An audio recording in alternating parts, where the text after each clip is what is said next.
Next question जो है हमारा वो है a magnetic field of 100 Gauss is required which is uniform a region of linear dimension of 10 centimeter, area of cross section 10 raised to power minus 3 meter. The maximum current carrying capacity of given coil is wire 15 ampere and number of turn can be wound around the core is 1000 turns. Suggest some appropriate design particulars of a solenoid for the required purpose. Assume that core is not ferromagnetic.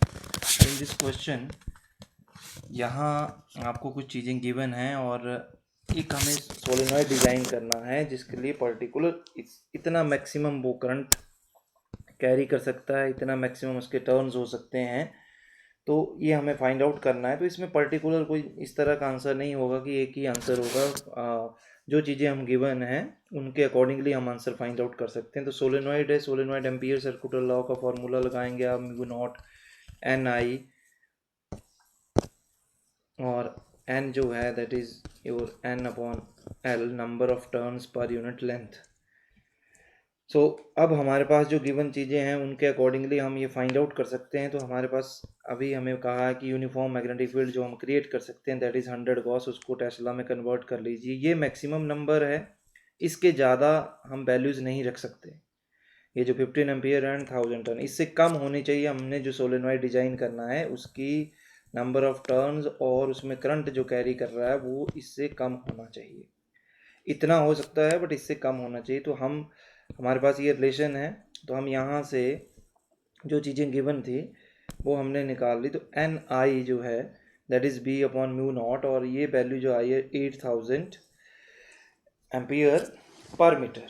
N जो है आपका इस value को आप ऐसे भी लिख सकते हैं, N upon L into I that is approximately equal to 8000, जो हमें गिवन मैग्नेटिक फील्ड थी।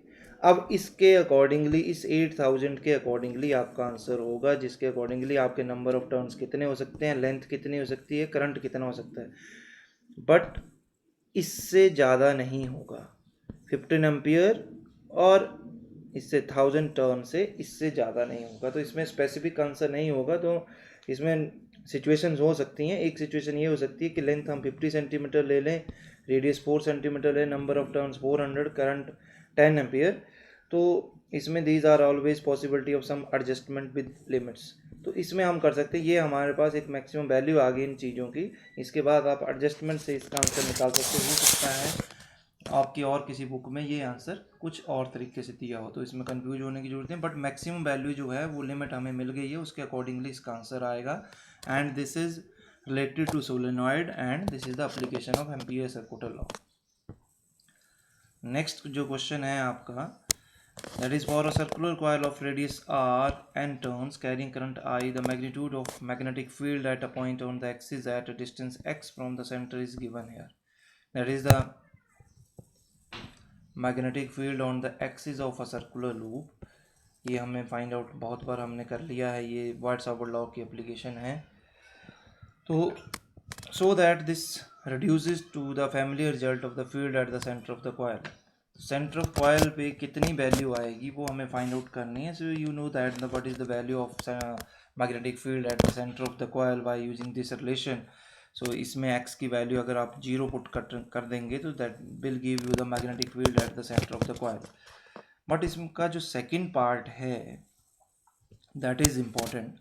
Consider two parallel coaxial circular coil of equal radius r, number of turns same है, carrying current equal in same direction, separated by distance r, उतनी distance, so that the field on the axis around the midpoint between the coil is uniform over a distance that is small as compared to r is given by।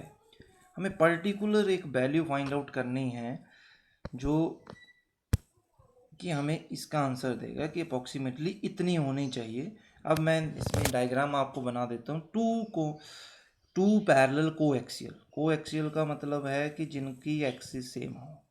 To parallel coaxial, ये axis same है, axis centre से पास हो रही है, okay. Carrying equal radius, दोनों की radius क्या है, बराबर है, इसकी भी r है, इसकी भी r है।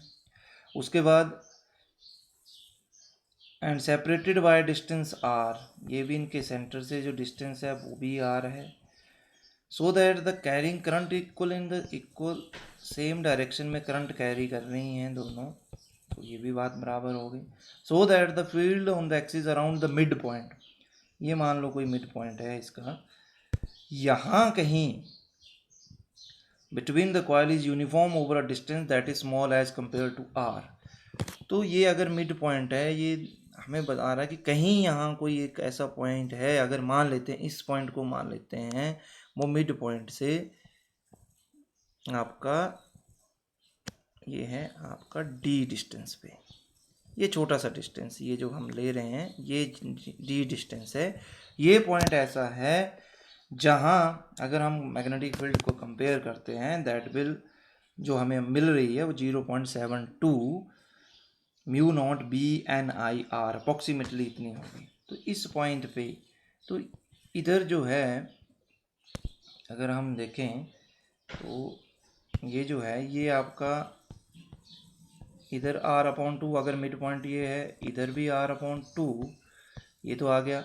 अब मैंने डी डिस्टेंस इस कॉइल की तरफ लिया है, मान लो इसको वाई मान लेते हैं, इसको एक्स, तो डी, तो यहाँ जो सेंटर ऑफ कॉइल पे मैग्नेटिक फील्ड मिलेगी उसके लिए डिस्टेंस होगा R by two minus D, और इसके लिए यहाँ जो पॉइंट लेंगे तो इसके लिए होगा R by two plus D, ये ध्यान रखना है आपने। अब आपका जो वैल्यू है, अब और दूसरी चीज़, क्योंकि करंट कैरिंग जो है वो सेम डायरेक्शन में है दोनों कॉइल में, एक तरफ है तो मैग्नेटिक फील्ड की डायरेक्शन भी एक तरफ आएगी, और वो आप राइट हैंड थंब रूल से निकाल सकते हैं। तो इसमें भी मैग्नेटिक फील्ड इस तरफ होगी और वाई की तरफ, वाई से भी मैग्नेटिक फील्ड इस तरफ होगी। तो इसका मतलब क्या है, जो नेट मैग्नेटिक फील्ड हमारे पास आएगी that will be sum of these two field B1 plus B2। अब हम इसको सिंपली मैथमेटिकली फाइंड आउट कर सकते हैं, और ये आपके पास, अब आप सिंपली आ जाइए, तो ये है,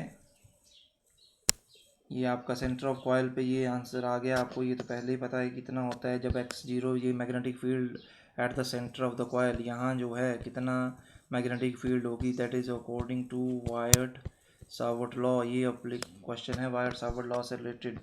अब बी पार्ट पे आ जाइए, जो आपको समझाया गया कि ये दो कॉइल हैं, इधर मिड पॉइंट है, ये आर वाई टू हो गया, इधर भी आर वाई टू हो गया, ये आर है, ये भी आर है, और यहाँ हमने छोटा सा डिस्टेंस लिया है डी। तो हमारे पास पहली मैग्नेटिक फील्ड अगर पी क्यू किसी को मान लें, तो late consider Q at a distance, point लिया है क्यू, तो हमारे पास ये मैग्नेटिक फील्ड इतनी आती है जहाँ हमें इसको प्लस करना है, और दूसरे केस में ये मैग्नेटिक फील्ड इतनी आती है।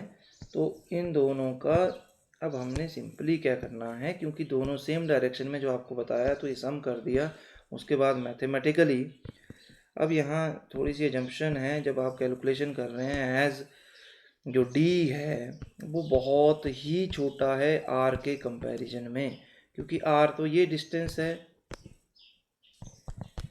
कॉइल के बीच का, और डी हमने ये छोटा सा डिस्टेंस लिया है, तो ये डी बहुत छोटा है आर के कंपैरिजन में। तो इसकी वैल्यू जब निकालेंगे तो this will have 0.72 mu naught I N R. तो ये आपके पास आंसर आ गया इसका, ये आप प्रूव कर सकते हैं।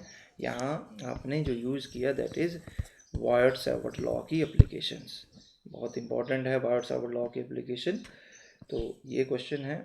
नेक्स्ट क्वेश्चन जो है that is a toroid has a core non-ferrous on inner radius 25 centimeter, outer radius 26 centimeter. You know that toroid, इस तरह से आप एक सोलेनॉइड को सर्कुलर शेप में कर देते हैं तो वो टोरॉइड बन जाता है। तो आपको यहाँ एम्पीयर सर्कुलर लॉ लगाना है और उसकी वैल्यू निकालनी है। This is the formula magnetic field inside the core of the toroid. तो सिंपली आपने मैथमेटिकल, अब फॉर्मूला अगर आपको पता हो तो आप ये आंसर निकाल सकते हैं। Magnetic field in the empty space surrounded by toroid, उसके बाहर भी और उसके इनसाइड भी। टोरॉइड अगर आपका